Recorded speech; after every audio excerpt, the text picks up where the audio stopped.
बालिसाजीले भत्काएर ठिक गर्नु हो कि बेटीको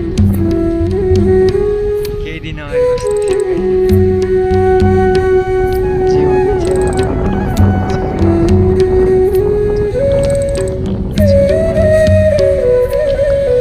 सुकुम्बासीभन्दा पनि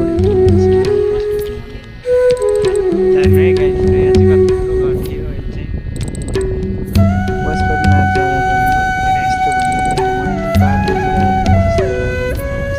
पहिल्यैदेखि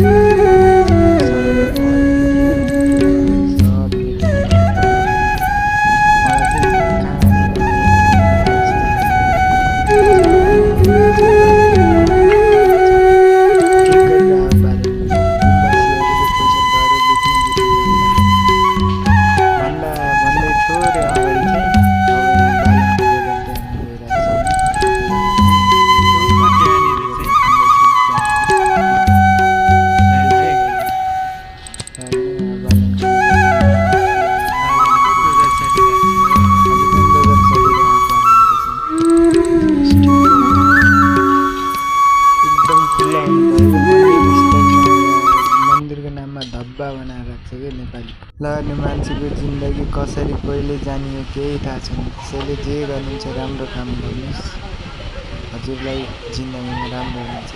जय पशुपतिनाथ। ल हेर्नु त जिन्दगी आगोले पोल्दैन पोल्दैन।